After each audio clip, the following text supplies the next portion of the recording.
Saya Rista Suestika akan berbagi informasi seputar financial fitness karyawan di masa pandemi yang menginspirasi dalam Infonomik.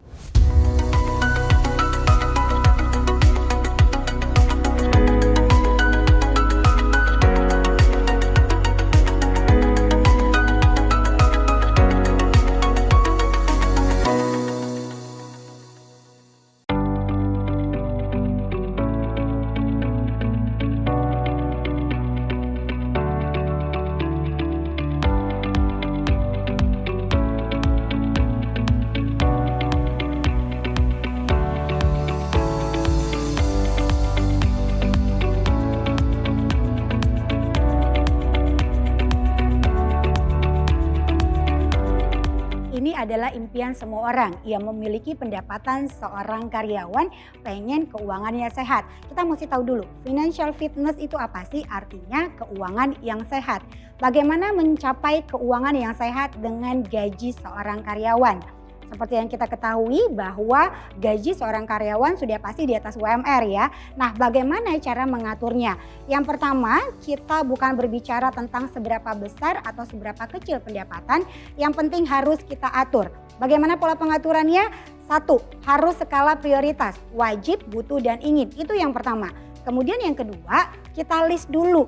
Pengeluaran-pengeluaran kita itu setiap bulannya kemana sih? Berapa yang kita butuhkan setiap bulannya? Nah, dari sana akan ketahuan berapa pendapatan yang kita miliki itu sebenarnya cukup nggak untuk membiayai kehidupan kita.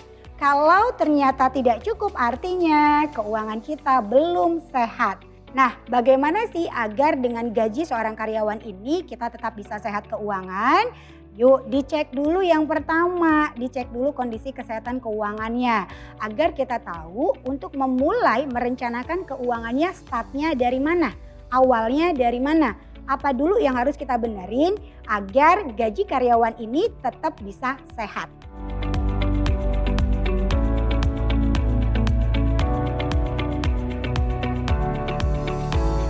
Dengan ada kondisi pandemi seperti ini bisa dipahami gitu ya, banyak sekali teman-teman kita yang kehilangan pekerjaan, bahkan ada yang saat ini juga pendapatannya masih berkurang. Ada yang berkurang 50%, 75%, 20% gitu ya, banyak sekali yang mengalaminya. Terus apa yang harus kita lakukan? Tadi mentalnya jangan dulu langsung drop.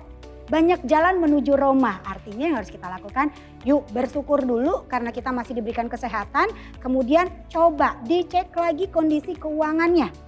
Siapa tahu ada pengeluaran-pengeluaran yang biasa kita keluarkan setiap bulannya itu tidak terlalu penting, artinya bisa kita kurangi atau bisa kita hilangkan.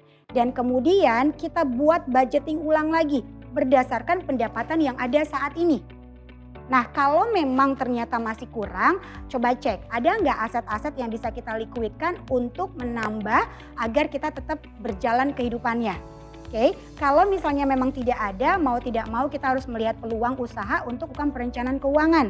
Di dalam berencana hal ini bisa diantisipasi kalau dari awal kita melakukan perencanaan keuangan. Di dalam merencanakan keuangan itu ada pos atau anggaran untuk dana darurat. Jadi ketika kondisi pandemi seperti ini, kita masih bisa tetap dengan gaya hidup yang sama. Nah, kalau masalahnya dari awal kita tidak merencanakan keuangan, otomatis dengan kondisi kritis seperti ini, ada pandemi seperti ini, darurat keuangan kita.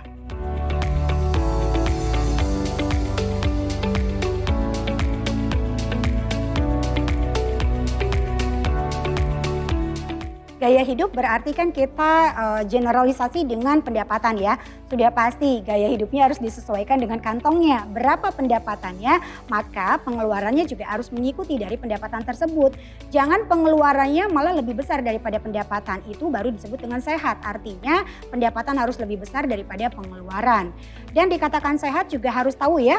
Ada anggarannya, artinya sudah dibuat sistem budgeting keuangannya, kemudian punya dana daruratnya. Ini penting banget, kalau kita nggak punya dana darurat banyak sekali efek yang bisa mengganggu atau merusak keuangan kita.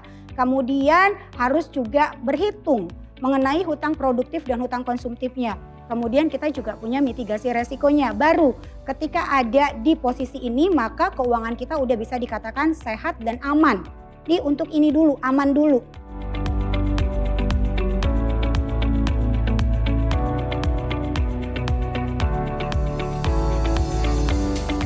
kalau ngomongin tentang dana darurat, bahwa dana darurat ini adalah sebuah dana yang kita cadangkan kalau terjadi resiko dalam kehidupan kita. Karena resiko itu bisa hadirnya kapan saja, di mana saja, dan semua orang bisa mengalami yang namanya resiko. Tapi ketika resiko itu hadir dalam kehidupan kita, berpotensi merusak keuangan kita dalam skala besar. Kalau ngomongin berapa sih idealnya seorang karyawan itu memiliki dana darurat? Sebenarnya bukan berbicara status dia karyawan atau tidak. Tapi berbicara dia statusnya single, menikah dengan punya putra putri. Cara menghitung untuk dana darurat. Kalau dia single 6 kali dari pengeluaran. Kalau dia sudah berkeluarga tapi belum memiliki putra putri 9 kali dari pengeluaran. Kalau misalnya sudah menikah dan memiliki putra putri 12 kali dari pengeluaran. Tapi boleh nggak kita menghitungnya dari pendapatan? Karena biasanya pengeluaran lebih besar atau sama besar dengan pendapatan. Boleh-boleh aja. Tidak ada larangan, tidak ada yang wah nggak boleh nih, enggak. Sesuai dengan kenyamanan kita. Tapi mesti ingat, tujuan keuangan kita bukan hanya dana darurat, tapi ada tujuan-tujuan lain yang harus segera kita wujudkan. Kalau memang saat ini memang kemampuannya hanya 6 kali dari pengeluaran, 9 kali dari pengeluaran, atau 12 kali dari pengeluaran, enggak apa-apa. Paling tidak ketika terjadi resiko 6 kali, 12 kali, 9 kali, artinya kita bisa bertahan dengan kondisi gaya hidup yang sama.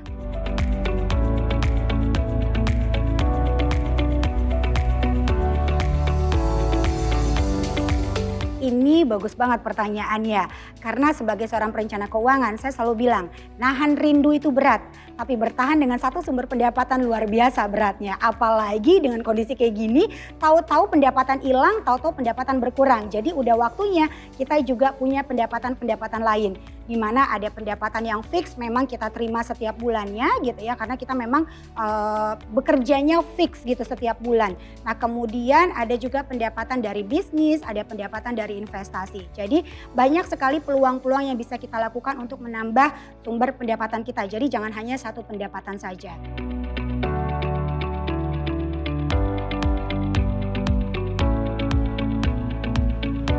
Nah, untuk menambah pekerjaan sudah pasti mesti dilihat kantornya. Dari jam 8 adalah seorang karyawan, kan kita kerjanya dari Senin sampai Jumat.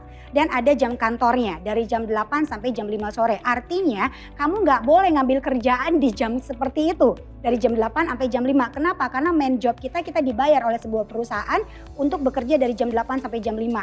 After itu baru kita bisa mengambil pekerjaannya atau pekerjaan tambahan. Atau bisa di Sabtu Minggu. Tapi mesti dilihat lagi kondisi kita sebenarnya mampu atau enggak. Karena biasanya banyak sekali alasan, aduh udah capek banget dari Senin sampai Jumat udah kerja. Pulangnya malam, mau ngapain lagi gitu. Tapi kalau kita hanya berkeluh kesah dengan keadaan, maka yang keluar adalah keluh kesah. Tapi kalau kita berfokus pada solusi, maka jalan keluar yang akan keluar.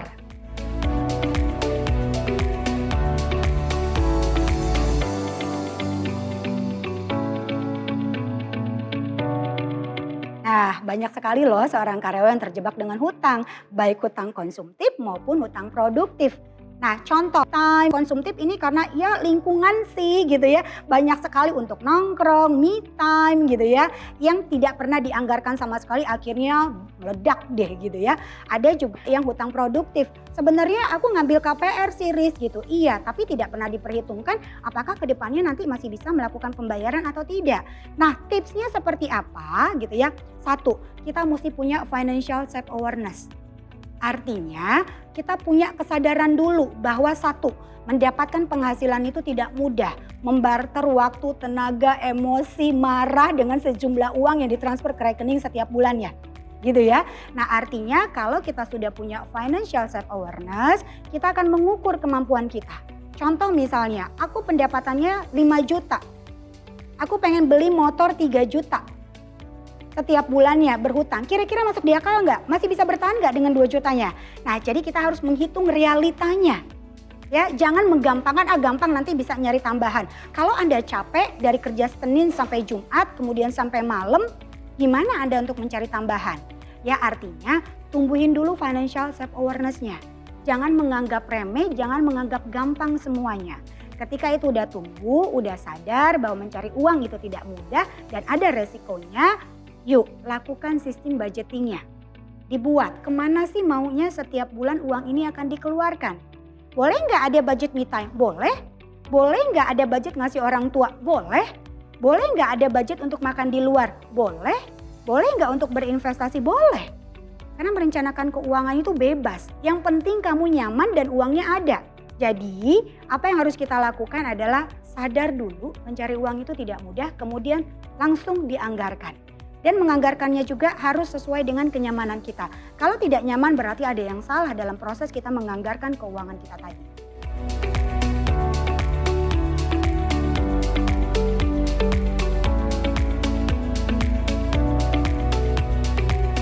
Buat teman-teman yang saat ini seorang employee atau seorang karyawan, yuk jangan hanya bertahan dengan satu pendapatan. Karena seperti yang saya bilang di awal, bertahan dengan satu pendapatan itu sangat luar biasa susahnya. Kenapa? Karena pendapatan itu kita dapatkan pada saat masa produktif. Kalau hanya Anda terjebak dalam zona nyaman yang sebenarnya nggak pernah ada, maka Anda akan kehilangan waktu. Karena waktu itu adalah uang. Jadi secepatnya Anda harus melakukan perencanaan keuangan dan menambah sumber pendapatan agar segera terwujud keuangan kita.